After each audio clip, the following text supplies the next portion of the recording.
क्या सिर्फ दहेज के कारण किसी लड़की की पूरी जिंदगी बर्बाद हो सकती है? अगर आपको लगता है नहीं, तो आपको मुंशी प्रेमचंद द्वारा लिखा उपन्यास निर्मला पढ़ना चाहिए। यह उपन्यास आपको बताएगा कि किस्मत सिर्फ हाथों की लकीरों में नहीं लिखी होती, बल्कि इसको कभी कभी समाज की सोच के द्वारा भी लिख दिया जाता है। निर्मला एक सुंदर, संस्कारी और सपनों से भरी लड़की थी।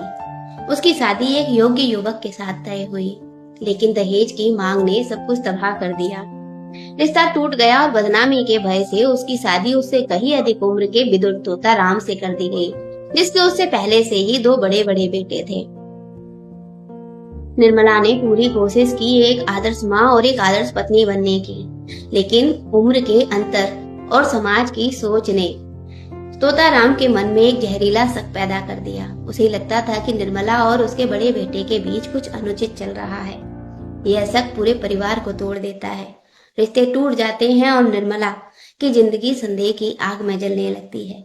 निर्मला चुप रही, हर दर्द सहती रही, लेकिन यह सवाल आज भी जिंदा है कि अगर दहेज की प्रथा नहीं होती और अगर अनमेल विवाह ना होता, तो क्या निर्मला की जिंदगी ऐसी होती? अगर आपको लगता है कि चरित्र पर लगा हुआ दाग बहुत मामूली होता है, तो निर्मला की आत्मा की चीखें सुनिएगा, जो निर्दोष होते हुए भी कटघरे में खड़ी थी। और अगर आपको लगता है कि स्त्री का धर्म सिर्फ सुनना होता है, तो उपन्यास सवाल उठाएगा कि आखिर कब तक और क्यों।